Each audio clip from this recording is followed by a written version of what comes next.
Halo rekan-rekan semuanya, kembali lagi bersama saya. Kali ini saya akan melanjutkan pembahasan terkhusus terkait mengenai perkembangan Pi Network yang terbaru lagi ya.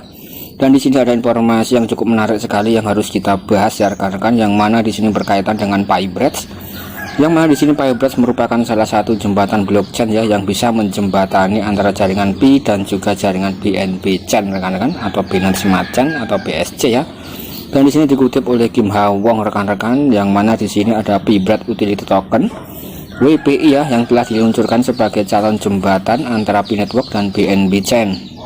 Kemudian di sini juga disebutkan bahwa WPI adalah token yang tidak resmi dari BNB Chain dan dapat digunakan sebagai pengganti Picoin yang asli ya. Dan WPI akan menjadi satu dengan Pi. Ini beroperasi pada rasio 1, yang berarti bahwa setelah WPI dibuat, satu Pi dikunci dengan token saat ini diperdagangkan di PancakeSwap dengan harga 7,15 dolar kan. Yang mana di sini informasi semacam ini harus kita telaah atau harus kita telusuri kebenarannya ya rekan-rekan. Nah, karena di sini banyak sekali para pionir-pionir yang mungkin sudah mendengar tentang informasi semacam ini, karena di sini berkaitan dengan Pi Bridge ya, atau jembatan Pi, yang mana di sini fungsi daripada jembatan adalah menghubungkan antara jaringan Pi atau blockchain Pi Network dengan blockchain BNB Chain ya, atau Binance Smart Chain rekan-rekan. Nah, yang mana di sini ada keterangan bahwa di sini akan ada semacam WPI ya rekan-rekan, dan di sini juga dikutip daripada BSC News. Jadi saya rasa di sini perlu ditelaah atau diteliti lebih lanjut lagi ya rekan-rekan, dan di sini kita sama-sama mentelaahnya ya rekan-rekan. Dan di sini banyak sekali komentar-komentar dari para pionir semuanya di seluruh dunia. Kemudian di sini ya rekan-rekan, kalau kita lihat di sini ada juga yang berkomentar atas nama Winbase, yang mana di sini memberikan peringatan ya yang sangat tegas sekali bahwa Pi Bridge di sini tidak diizinkan, atau Pi Bridge ini tidak diberi izin untuk menggunakan SDK Pi Network oleh core team pada awal November ya rekan-rekan. Kemudian di sini jangan kirim jembatan Pi ke Pi Anda ya, atau aplikasi yang tidak resmi apapun, dan kita diharuskan untuk menunggu daripada pihak core team rekan-rekan.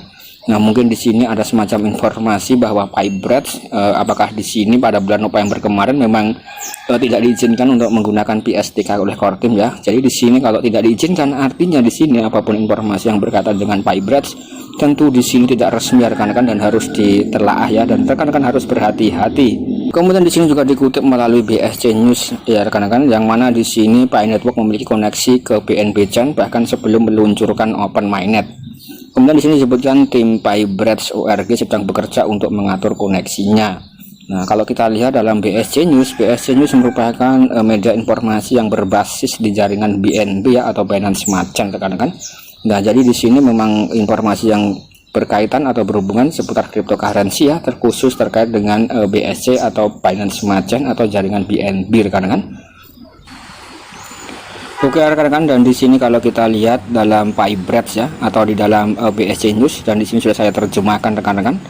Nah, di sini memberitakan informasi pada 2 Januari ya, di sini masih hangat, bahwa di sini ada token Pi Bridge Utility dan juga ada Webrat ya, Webrat Pi Goes Live di BNB Chain rekan-rekan. Disebutkan bahwa di sini jembatan Pi sedang mempersiapkan jaringan Pi untuk memiliki tautan ke dalam rantai BNB dan semua ekosistem DeFi-nya ya. Nah, kemudian di sini dibungkus Pi langsung dalam PancakeSwap. Kemudian token utilitas Pi Bridge Webrat Pi atau WPI telah diluncurkan sebagai jembatan antara Pi Network dan BNB Chain. Token terbuka untuk diperdagangkan dalam PancakeSwap dan sedang dilacak oleh coinmarketcap.com ya rekan-rekan. Jadi di sini ada semacam token untuk menjembatani antara token Pi dan juga token di dalam jaringan BNB rekan-rekan yang bernama WPI ya. Kemudian di sini token saat ini diperdagangkan pada harga 4 dolar. Untuk berdagang pengguna harus menambahkan alamat token di PancakeSwap ya rekan-rekan, dan harga BPI bersifat spekulatif dan tidak mencerminkan nilai Pi saat ini ya. Jadi di sini WPI akan beroperasi pada rasio 1:1 dengan Picoin ya. Artinya satu kali dibuat di WPI dan Pi Network Coin adalah yang terkunci. Tujuan akhir dari WPI ini adalah akan menjadi jembatan antara BNB Chain dan jaringan Pi ya. Dan di sini terbungkus yang terbungkus adalah token yang tidak resmi untuk rantai BNB yang bertindak sebagai alternatif untuk koin Pi asli. Tidak ada koneksi resmi dari core team jaringan Pi yang telah dibuat. Jadi di sini sudah dijelaskan bahwa informasi semacam ini harus kita bedah, harus kita ulas ya rekan-rekan, agar rekan-rekan tidak salah langkah, tidak salah paham. Yang penting kita harus selalu mengkaitkan informasi itu dari sumber dari core team, apakah ini informasi ini memang disetujui oleh core team atau tidak ya rekan-rekan, apakah sesuai dengan yang diinginkan dalam white paper Pi Network atau sesuai dengan project Pi Network itu sendiri ya. Nah, ternyata di sini informasi sudah sangat jelas sekali ya. Di sini tidak ada koneksi resmi dari core team, jadi di sini hanya dibuat-buat sendiri ya. Nah, bahkan di sini beberapa tadi rekan-rekan sempat ada yang menyebutkan bahwa PiBridge di sini tidak disetujui untuk bergabung dalam PSDK core team atau PSDK Pi Network ya. Jadi di sini informasinya memang seperti ini, tapi kita harus mengulas atau membedahnya ya rekan-rekan. Nah, kemudian di sini juga disebutkan ketika mainnet jaringan Pi menjadi aktif, PiBridge telah menyatakan akan berintegrasi dengan blockchain Pi. Kemudian di sini PiBridge adalah rumah bagi aplikasi terdesentralisasi atau DApp yang tersedia dalam iOS dan juga Android dengan fitur seperti bercocok tanam, mengintai, menghasilkan, meminjamkan, dan e-commerce ya. Kemudian di sini juga PiBridge menyatukan dalam dokumennya bahwa ia akan menjembatani ke rantai seperti Polygon dan Cosmos di masa yang akan datang. Kemudian di sini disebutkan dokumen tersebut juga menunjukkan bahwa lebih banyak produk decentralized finance atau DeFi seperti kolam likuiditas akan dibangun untuk WPI di BNB Chain. Jaringan Pi dan komunitas daripada Pi akan menjadi duo yang kuat dengan BNB Chain ya rekan-rekan. Jadi di sini juga banyak hip baru atau banyak hip baru-baru ini muncul dalam koin Pi ya, dan koin itu terdaftar di dalam beberapa bursa exchange sebelum peluncuran mainnetnya yang tidak diumumkan. Komunitas jaringan Pi telah menanggapi dengan pendapat yang terbagi ya, dan di sini pendapatnya tidak terbagi tapi pendapatnya satu ya rekan-rekan, yaitu core team sampai saat ini tidak berafiliasi dengan koin atau dengan bursa-bursa yang ada ya. Jadi di sini koin Pi yang nyata itu tidak berafiliasi dan tidak diperdagangkan dalam bursa manapun ya. Kemudian di sini juga disebutkan jaringan Pi baru-baru ini menegaskan bahwa semua daftar token baru-baru ini terjadi secara independen dari core team. Kemudian di sini juga disebutkan bahwa WPI juga mengungkapkan bahwa Pi Network telah menghadapi kontroversi baru-baru ini dengan disclaimer di atas ya.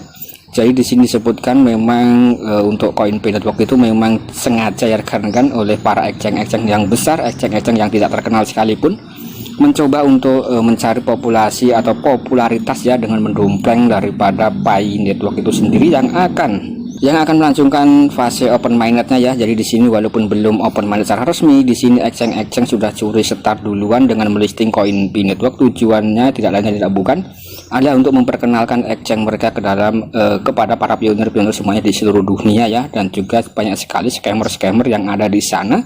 Karena di situ koin-koin yang listing di dalam bursa-bursa yang ada itu sama sekali bukan koin Pi yang nyata ya. Kemudian project-project abal-abal semacam ini juga banyak sekali yang tersebar ya rekan-rekan, karena di sini sekali lagi koin Pi rekan-rekan itu akan sangat bernilai ya di masa yang akan datang ketika sudah memasuki open mainnet. Jadi saran dari saya ya rekan-rekan harus bersabar dulu ya, selalu klik tombol petirnya. Untuk rekan-rekan yang belum KYC ya ditunggu KYC-nya, selalu dicek dalam profil rekan-rekan ya untuk undangan KYC, karena di sini kita tinggal menunggu saja, tinggal menunggu fase open mainnet. Kemudian untuk informasi semacam ini ya kita tinggal ini rekan-rekan kita tanggapi dengan santai saja ya. Jadi saran dari saya untuk informasi demi informasi semacam ini harus diulas, harus dikupas sesuai dengan core team atau tidak. Ternyata di sini kalau kita telaah ya rekan-rekan, dan menurut saya pribadi ya, dari sini rekan-rekan juga bisa menulis pendapat rekan-rekan dalam kolom komentar ya. Kalau menurut saya pribadi di sini informasi semacam ini adalah informasi yang sengaja dibuat-buat, atau informasi yang memang ini sengaja ya rekan-rekan dibuat oleh beberapa pihak yang ingin mendapatkan keuntungan secara pribadi ya. Kurang lebih seperti itu menanggapi daripada tenarnya koin Pi Network itu sendiri. Jadi di sini yang penting kita menunggu daripada pengumuman resmi dari pihak core team, dan jangan sampai kita melakukan semacam deposit apapun ke dalam koin-koin bodong semacam ini. Nah rekan-rekan, dan bagaimana pendapat rekan-rekan yang memiliki pandangan yang lebih luas, silahkan tulis komentar rekan-rekan dalam kolom komentar ya. Saya rasa sekian dan terima kasih.